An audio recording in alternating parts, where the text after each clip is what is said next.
Welcome back, everyone, to my home, to my kitchen. It's Cooking with Chef Mark, and it's the home edition. Of course, I'm doing some cooking from home, a little social distancing here in Denver. I understand Denver County is on a stay-at-home. We're up in Adams County. Oh, my oven's preheated, where that hasn't hit yet, but of course, we're practicing good social distancing and following CDC guidelines at Appliance Factory. I'd like to thank Appliance Factory, Mattress Kingdom for sponsoring the cooking all week. They're making this happen, so I appreciate that. I also like to thank, and I have no connection to this next company, but I like to thank King Soopers for doing a great job keeping the stores stocked, keeping fresh groceries, frozen groceries. Hey, Aspen.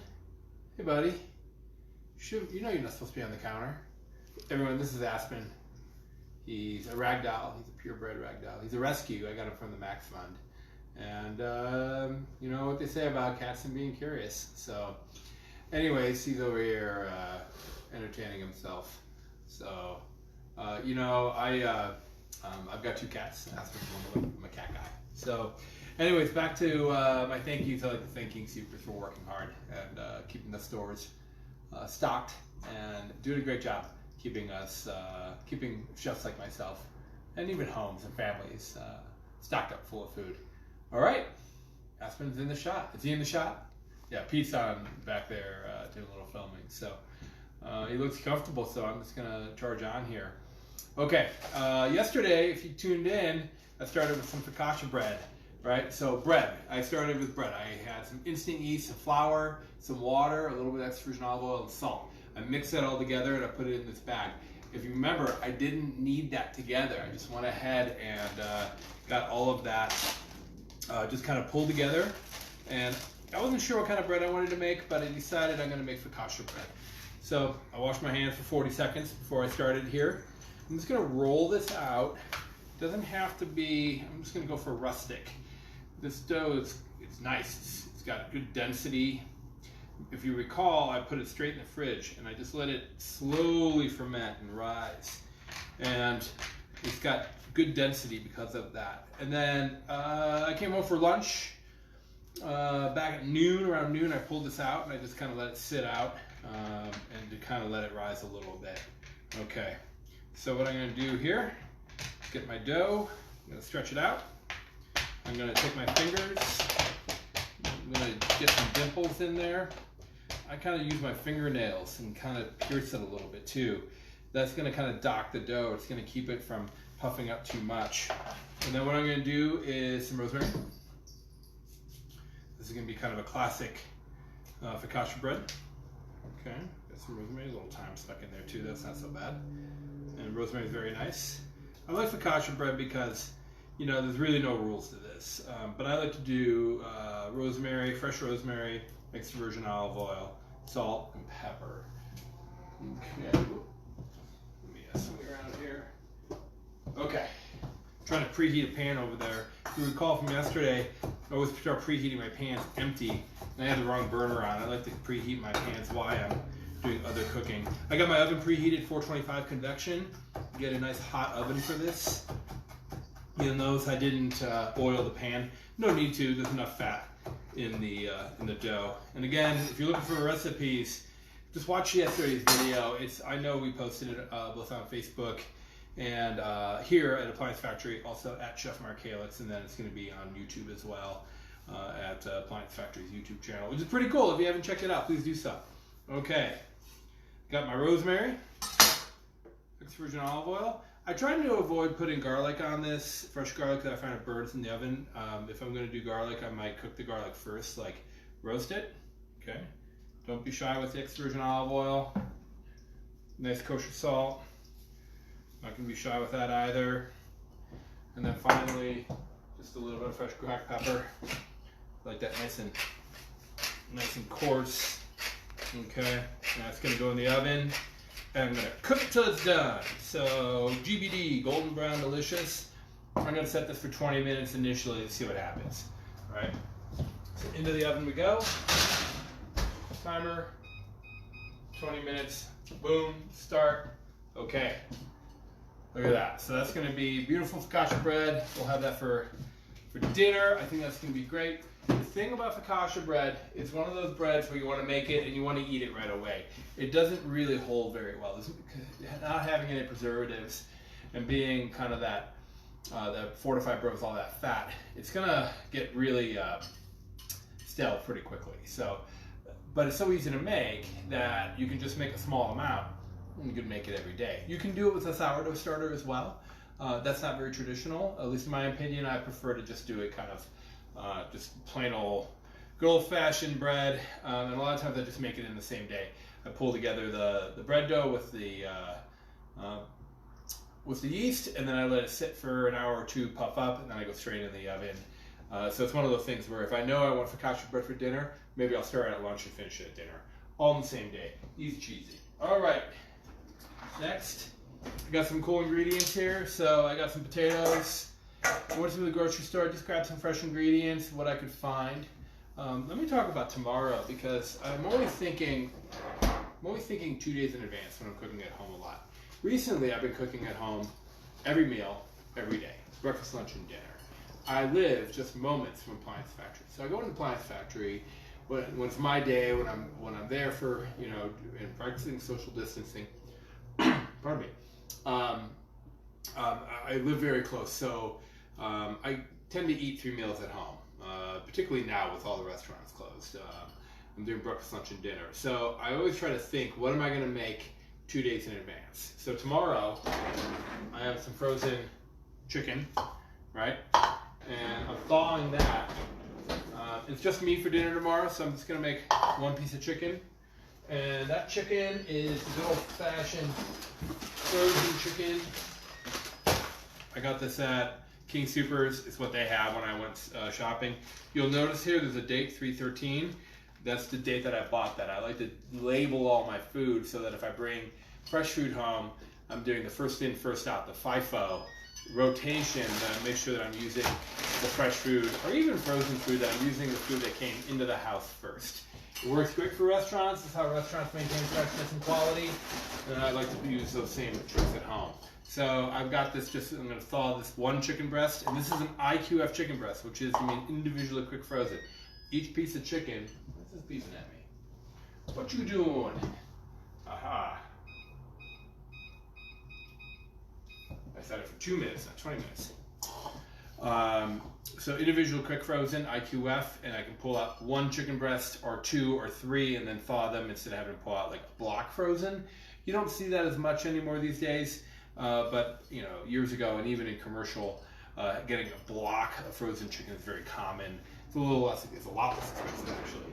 So I got my chicken, I'm gonna put it in my refrigerator drawer here to thaw that. And then I've got frozen vegetables. Tomorrow I'm doing stir fry. And then the day after that, what day of the week is today? Today's Tuesday? Tuesday. So let's do stir fry tomorrow. I thought I'll do breakfast, tips and tricks, breakfast for dinner on Thursday. And I'm not sure what I'm making Friday yet, but I'm going to think about it so that the time that comes around, I'll have an idea. And I'm already thinking maybe I'll do spaghetti and meatballs, but I do a twist on the spaghetti. In fact, I do a twist on the whole thing. So you know what? Let's just lock that in. Spaghetti and meatball for Friday. Make sure you tune in for that. Okay.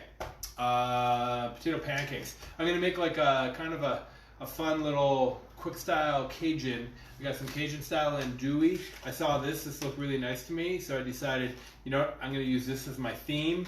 We got a pepper, some celery. We got a tomato, some onion. I got some fresh herbs, garlic. I make a Cajun seasoning.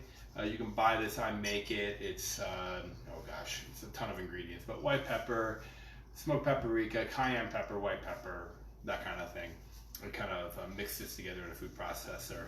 And I make a bunch of it at a time. I'm getting kind of low, so I'll have to make that soon. All right, so I'm gonna make some potato pancakes as the base of this. So what I'm gonna do here is peel my potato. I like to hold my peeler like a pencil, and they do work in both directions. I'm just gonna go through here, and I wash my potatoes. I like these kind of pool style peelers. Okay, and hey guys, if you're tuning in, you got questions about tonight's food, tomorrow's food, yesterday's food, just go ahead, chime in. Pete's working the camera there. He'll let me know that you got a question, and I'll go ahead and do my best to answer it. I've been probably know the answer. You know, I've been cooking for almost 30 years. I know what you're saying, but Mark, you look way too young to be cooking for 30 years. And of course, I started when I was really young. I was 15, and my folks said, "Go get a job, you bum." And I was kind of a lazy kid, so I went and got a job at a restaurant, and I never left. It just really kind of suited my lifestyle. I've always enjoyed it, and now I get to share my passion for cooking with people like yourself. Get to invite you into my home and cook with me. Hopefully, get some good dinner ideas. Hopefully, knock you out of your comfort zone a little bit. Realize that you don't have to use recipes as a guideline. I want you to check out my YouTube channel at Chef Mark Kalix, because I actually have a 3 or 4 part series on cooking without recipes and recommendations on how to do that. I think it's great content, so I hope you join me there. Okay, box grater. Okay, and be careful with box graters. They can take some skin off the knuckle if you're not careful. Sometimes I might wear like a cut glove, like kind of an armor glove. If I was doing this on a mandolin, I definitely would be. Okay, I'm going to take this down. This is also if you were doing breakfast hash browns and you were using fresh potatoes, this would do the trick. Okay, and I'm not going to be a hero here. I'm not going to go all the way down to, ooh, close one. Good enough. Okay. Close one. Be careful with these box graters. A dull box grater, I think, is almost more dangerous than a sharp one. So, you know, this is great for grating cheese. These things really do the trick. So, I always have one kind of major tool in my kitchen. Food processor with a grating blade. You know, do this in 2 seconds. Of course, you have a little bit more cleanup that way, but I think it's way safer and those work great. I have a food processor myself, and of course, frankly, I'd have thought about it before now. I'd probably be using that tool. Okay, I'm almost done here because this is sliding on me. These potatoes, or actually, they're fairly wet, so we got to work around that. Okay, so what I'm going to do here is I'm going to grab just a small fist of potato. What I'm going to do is go over the sink. I'm going to squeeze as much water out of there as possible. Okay. Squeeze as much water out of there as possible. If you don't do this, you'll never get browning, ever, ever, ever, ever. If I am doing this through a food processor, sometimes I'll throw an onion in there, food process them too. I could even box grate some onion into my potato if I want that. That's delicious that way. I'm going to do the onion in with my sauce, so I'm going to do that separate today. Okay, nice dry potatoes. Let me clean up a little bit, clean as I go. I'm done with this box grater, so I'm going to go straight into my dishwasher. You'll be amazed at how much easier it is to cook when you're cleaning as you're going. It might take a few more minutes while you're cooking, but you're going to make that up tenfold at the end of your meal period when your kitchen's nice and clean. Get a big cutting board. I like this one. I got this at Standard Restaurant Supply. They're awesome. They're open to the public restaurant supply. They're at 64th and Federal, right across the street from Rocky's Auto. You can't make that up. And these are $50, these cutting boards. Get a decent knife. My cutting board, it lives on my countertop at all times. I don't put it away and bring it back out and put it away. I just leave it there. I clean and sanitize it before I use it. I use it, and it's there. It's ready for me. I love that. Okay. Oh, did we lose Aspen? My cat Aspen was out here earlier. He's a pretty cute guy. He's kind of a jerk, though. You know how cats can be like, well, if you're a cat owner, you know what I'm talking about. They can be not so nice sometimes. So, Aspen, he's a pretty cat, but he can sometimes have a bad attitude. Okay, here we go. Good amount of salt. Potatoes are pretty bland, so don't be shy with the salt. Okay, good. Now, I'm preheating a pan. I'm going to use an egg pan, a Teflon egg pan. You want to preheat this a little bit. Not smoking hot, it can damage the Teflon. Avoid using metal in your Teflon pan. I'm going to add some extra virgin, not extra virgin olive oil. I'm using canola oil, vegetable oil, something lightweight. Some nice lightweight oil that can handle high heat. If you try to do this with extra virgin olive oil, what will end up happening is that the oil will burn. So I'm just going to make a thin veneer potato in the bottom of this pan. Do you see that, Pete? Yeah, he's nodding yes. Okay, everybody can see this at home, right? And because I preheated my pan, it's going to be basically non-stick on top of it being in a Teflon pan. I think that's the right tool for the job, okay? I'm gonna let that brown, I'm gonna flip it over, and I might need to finish it in the oven, maybe not. My oven's on for my focaccia bread, so that's awesome. Do a little bit more cleanup here, and then we're gonna move on to the entree. Okay, and 2 potatoes, with these is probably gonna be enough for a family of 4. So typically, I kind of go a half a potato per person when I'm doing like grated potatoes or hash browns, diced potatoes, that kind of thing. If I'm making mashed potatoes, I go 1 medium potato per person. And here's a little bit of advice for you. I hear sometimes people say, the recipe calls for a medium onion. I don't know what a medium onion is. So therefore, I'm confused and I might be intimidated by that recipe. And that's fair, you know. A medium onion is whatever you want it to be. To me, this is a medium onion. Right? Here's a tomato, Roma tomato in comparison. If you love onion, your medium onion might be on the larger side. If you're not a huge onion fan, your medium onion is going to be small. So if it calls for a small onion, maybe it's one of these and you're just using half. When you're cooking savory food, most of these ingredients, they're non-critical, right? So if you end up using a half or a quarter of a cup more onion for a whole recipe, it's not going to change the recipe to the point where you've ruined things, you know. So don't worry about getting so stuck in what's a medium onion. Here's my potato, okay? They're almost ready to flip. I'm looking for a nice brown around the side, okay? Yeah. I'm not going to flip this yet, Pete. I'm going to give this a few more moments here before I flip this. I don't want to cook them too fast because I don't want them to be undercooked. So what I like to do is start with high heat, get my potatoes in there, push them down, let them brown a little bit, and then I'm going to flip them and then turn the heat down so they'll finish cooking. All right, here's how I like to cut a pepper. Okay, so what I'm going to do, hold my knife, pinch grip, pinch the blade, 3 fingers underneath. All right, that's the right way to hold a knife. That's incorrect. That's. I know this feels comfortable, folks, but this is really, you want to bring that finger down into there. And you got a nice, see my hand's on top of the knife? And it's a forward rocking motion. I see a lot of people coming backwards like this. You really want to be going forward. So what I'm going to do is cut off bottom, top, cut in between the splines. I'm going to lay this down. I'm going to roll out all this stuff, one shot. Okay? I just sharpened my knife, so I need to be careful. Okay. Good. So that way I don't have all the seeds bouncing around. All right, and I want to dice this. Again, I'm going to go fairly rough. So I'm going to cut this into a baton. You see how I stacked it? That makes it a little faster. And you see how I got the skin side down, flesh side up? That makes it a lot easier to cut. And there we go. And this is not waste. I'm just going to go through this, cut off. This is a relatively rough dice. And what you can see here is with decent knife skills, you can actually have a couple things going at the same time.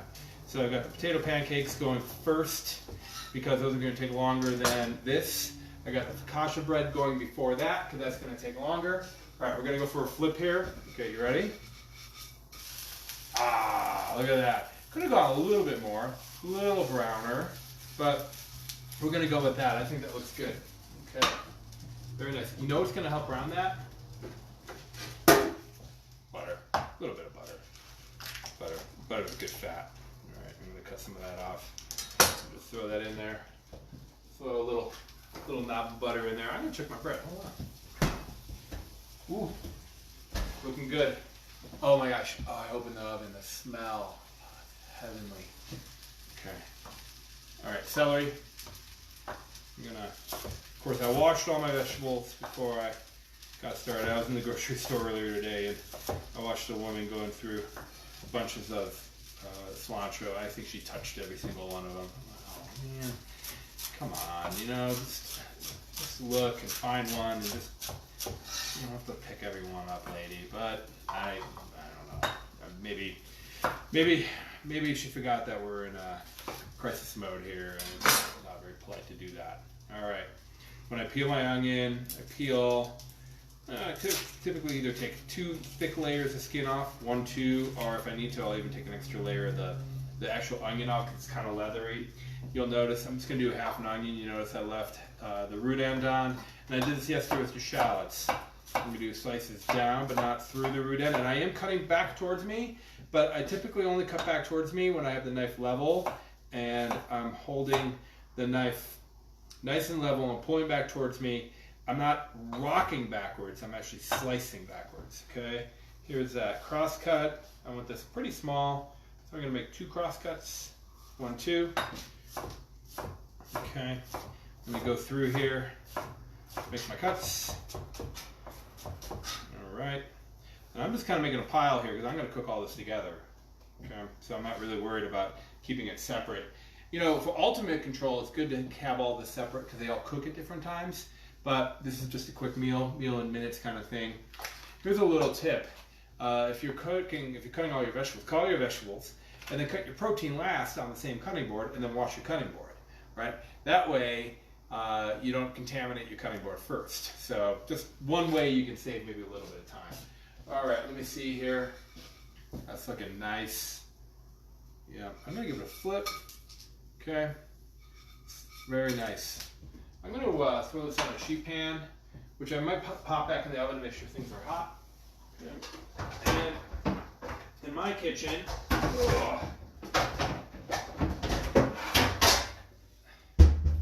I'm not cooking for an army. I don't have a very big family, but I have kind of one of everything, right? So I have 1 egg pan, 1 saucepan, which I have over here. Ooh, it's nice and hot. 1 saucepan, 1 stock pot for boiling large quantities of water, making soup. I've got, 1 bowl this size. I've got 3 or 4 prep bowls, 6 or 8 of these, but I only really have what I need to cook in this size kitchen. And this is a decent sized kitchen, but it's not huge. So I'm not, I'm very well equipped, but it's fairly minimal. And what that does to me, for me, is that I feel like I don't have to dig to find every piece of equipment I have. Okay? I can just kind of swoop in here. It's easy for me to find what I have. I have 3 sheet trays, 3 large sheet trays. I have 1 roasting pan. I'm just gonna, I know you're not supposed to use metal and Teflon. I'm just gonna use the back of the spoon to kind of help tamp this down. So I'm not gonna be scraping here. I'll probably make a couple more of these here. These are nice.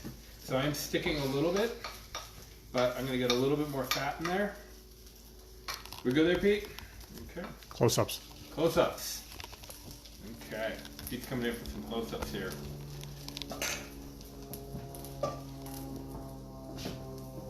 Okay. So, see, I'm wiggling and I'm not quite moving yet, so I need to get this back on the heat, kind of in a hurry. And I need to get a little bit more fat in there.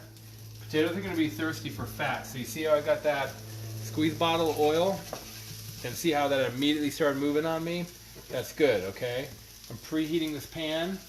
I got this on medium, and it's on a small burner in the back. Just hanging out, just getting hot. Again, it's clean, dry, and empty. This pan got burned a long time ago. That's about as clean as I can get it, but I guarantee you it's clean. All right, let's check out my focaccia bread. Focaccia bread, it's, wow, look at that, it's beautiful. It needs to be browner, but it's gonna be perfect. Timer says 4 minutes. It's probably gonna be closer to 6 or 8 minutes. Okay, but that's gonna be great. We got more potatoes, more butter over here. Okay, and then I'm gonna cut my tomato. All right, close-ups on that. I'm just gonna cut slices on my tomato. I leave the core on, and I'll show you why here in a second. I'm going to stack these up. This I'm going to kind of keep a little separate because I'm going to want to add these a little later in the cooking time. Now, sometimes when I'm making this is like a quick jambalaya. I'll add shrimp. However, I personally have a shrimp allergy. See, I'm cutting around the core, which is right there. So I'm going to skip that. But if you've got, this would be awesome with sausage and shrimp, chicken, bacon. Gosh, I know I have a friend who puts oysters in this. That would be really delicious. So all of those things would be nice. Okay, I'm going to clear off my cutting board a little bit. So I'm just going to grab the vegetables I am going to cook together. This is Trinity, so it's a combination of onion, pepper, and celery. That's a classic Cajun combination of Trinity. I've got some tomatoes, I've got fresh thyme, I've got my my Cajun seasoning, got some garlic, which I'll mess around with here in a minute. Now this sausage is already fully cooked, so I'm not really worried about contaminating my cutting board. If this were like a raw piece of meat, I might be, you know, like chicken or something. I'd be very, very careful. But if I want to be extra safe, what I like to do is have an extra small cutting board that I cut all my protein on. And that's just to guarantee that it's easier to clean up and I'm not contaminating the entire kitchen here. You know, I know sometimes I hear people say, like, never wash a chicken because it splatters all over your kitchen and contaminates your whole kitchen. And I'm like, well, how much water pressure are you using? Like, be careful. Like, go ahead and wash your chicken and pat it dry, and just don't use, you know, a fire hose that's going to spray everywhere. Just be careful. You know, sometimes cooking requires some level of subtlety, and for me, I think subtlety just means, you know, like, work clean and be cognizant that, you know, of your mess. I'm cutting this into nice big chunks. That's good. So you can use any sausage for this. I'm using an andouille. It looks like it's got some cheddar in there, so that's kind of fun. We're just going to go ahead and get that cooked together. So I got all my mise en place pretty much ready to go. Let me check the potato pancake over here. That's almost ready to flip. Add some butter to that. It's going to be delicious. My focaccia bread, oh, it smells so good. Oh, I can't wait to eat that. This is going to be a great meal. Got a little butter in the pan. Okay. Here we go. I'm going to do the flip. All right. And the flip. And voila. Boom. Okay. Nice and consistent color on those two. All right. Tomato, garlic, whole cloves. I'll show you how I'm going to work with those here in a minute. Cajun seasoning. We go chicken pan. My pan's nice and hot. Okay. I'm gonna do a little switcheroo here. So this, you would think that my kitchen at home would be perfect, but every kitchen's got some quirks. And the quirk in my kitchen is that this burner right here, this big one, the big power burner, no matter where I put the dial, it's on full blast. It's always on high. So I've just gotten used to it. And, you know, of course I can call my friends over at Appliance Factory and they can come and change the thermostat or whatever, but quite frankly, I'm just so used to it that I'm just kind of living with it. Alright, so a little bit of oil, my pan's nice and hot. I'm going to start with my sausage here. I should be running the fan, I'm just doing it this way to show you guys. A couple of them missed and they hit the floor. I'll pick those up in a minute here. Okay. There we go. And see how I'm not sticking, right? That's because I preheated my pan. A cast iron, pardon me, even a cast iron, but a stainless steel pan is naturally nonstick if you preheat it properly. So think about that. If you take a piece of, let's say, sausage or chicken, what have you, you put it in a cold pan, put some oil and put it on the stove, and it sticks every time. It's because you didn't preheat your pan at all or enough. Just fresh time. So make sure you're preheating your pan so that you get that nice, natural, non-stick process. And I think a lot of the reason people enjoy cooking with cast iron is because, in my experience, people know to preheat cast iron. They go, oh, if I preheat it, it brings the oils out and it's naturally non-stick. And it's not so much that the pan is really well seasoned, it's that you preheat it. So just keep that in mind, that's super important to preheat your pan. The other nice thing that happens when you preheat your pan, if you look here, we're getting that nice color on there, right? And I want that nice color on my food. You know, you'll notice here, like I really haven't used a spoon yet to start stirring. I'm just kind of flipping stuff. All right, I'm going to get the Cajun seasoning in there. Let that start blooming. Get a nice smell in there. Oh, it smells so good. I heard my oven beep. All right, I'm going to give that 2 more minutes. Perfect. Okay, that should be good. We got some fresh thyme here. Just going to mince that really quick, get my fresh thyme in there. A lot of times I'll just take fresh thyme and I'll just throw it in loose and pull out later if I don't feel like cutting all the thyme off. That's pretty good. I'm going to leave that kind of on the rustic side. That's great. Got my Trinity here. Throw that in there. I think I'll grab a spoon. My favorite wooden spoon. Let me give you a stir here, everyone.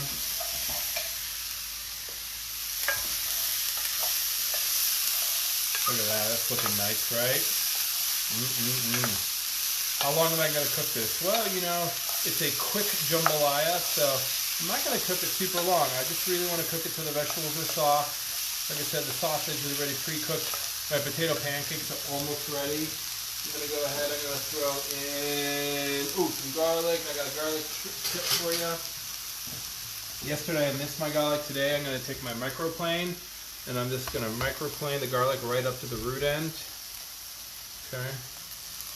You can see the garlic's right in there. I'm going to just tap it in there. One clove is going to do me perfect. Okay, I'm going to get this back on the heat. Let this cook here. I'm going to add the tomatoes in just a moment.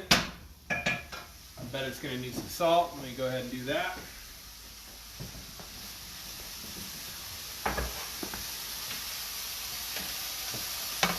Beautiful. Potato pancakes. I'm going to get another one going. Now we're multitasking. So, Pete's coughing a little bit because the spice from that Cajun seasoning, it'll get you in the sinuses. I'm going to kick on this fan. Pardon the noise. Okay. It's the best thing on TV right now. This is it. Okay, again, you know, I'm just going to do all these. Why not? I'll make this one a little bigger. I could spread this into 4 if I wanted to, but I'm just going to make 3 and I'll make this last one a little on the bigger side. Okay, beautiful. Okay, cleaning with item 1. Gonna get a little bit more fat, a little bit more oil in here. Beautiful. Canola oil's doing the trick. Timer ended. Kasha needs another 2 minutes. Right? Another 2 minutes. How can I tell? Well, the way I tell is I just use my eyes, right? We have a question. Yeah, what's up, Pete? Would this recipe work for pork? Was only able to grab some pork chops from the store yesterday, because obviously I'm sure they're sold out, and I'm looking for a good dinner recipe for them. Yeah, this would work beautifully with pork. Thanks for the question. So what you want to do, preheat your pan. Make sure your meat is nice and dry, right? Salt and pepper, take the seasoned side down in the pan. Get a nice sear, flip it over, right? Don't flip it too soon, you want that nice sear. Then you can go under a rack in the oven. Then you can make this like a sauce. You can saute your veggies, some Cajun seasoning, some tomato. I'm using fresh tomato. You can use canned tomato. And then you can let that cook and make like a jambalaya sauce and pour that over your pork chops. It's a beautiful way to utilize same technique and same ideas and same ingredients using what you have. Thanks for the question. All right. Okay. Here we go. I'm going to add my tomatoes. Pete, I'm going to ask you to back up here. I got a pro tip right here. Okay, check this out. So I'm going to bring my pan to my cutting board, scrape, and then right back on. Okay? That is a lot easier than trying to move your ingredients all the way across your kitchen and potentially getting a big mess there. All right, guys, so we're ready to eat. I got a plate. My potato pancakes. They're beautiful. They've held up enough heat. I think what we're going to do here is cut one of those in half. Just going to set that on my plate here. Kind of like rabbit ears almost. Right there on the end of the plate. This is going to time out perfectly with my focaccia bread. Okay? Got my jambalaya. Now if I use canned tomatoes, it'd be a little wetter. So I think, but I'm kind of going for more of this kind of dry look here. I think that's going to be really pretty. I'm going to get that right on the plate, right in front of my potato pancakes. You know what works great with Cajun food? Rice, of course. Yeah, that's going to be really more of the more traditional way to do this. Okay, so there's my entree and my side dish. I got my focaccia bread. Kill this fan. All right. Oh, and the focaccia bread. Guess what, guys? It's perfect. Check this out. All right. How do I know it's perfect? GBD, golden brown delicious. It's puffed up. It's baked around the sides. The oil is absorbed into the bread. This is delicious. I love that smell. You can see all the kosher salt. You can use sea salt. I use rosemary, and you can even use dry herbs. Sometimes I do like crushed red pepper flakes. You can make a focaccia pizza. You can spread tomato sauce and sprinkle this cheese, put it back into the oven, you're good to go. All right, I think we're going to finish up here. Pete, any more questions? Nope, he's nodding no. Appreciate you guys tuning in. Thanks for the questions. I'm going to be back here tomorrow around 3:30. I've got more tips and tricks tomorrow. I'm going to show you how to elevate frozen food, right? So hopefully you tune in. I'm going to be here all week, and if this goes over, you know, throw in the comments that you're enjoying this, because if this is a big hit, we can be here next week too. I just need to hear from you guys, so let me know. This is Chef Mark, live from my home. Thanks for tuning in, everyone.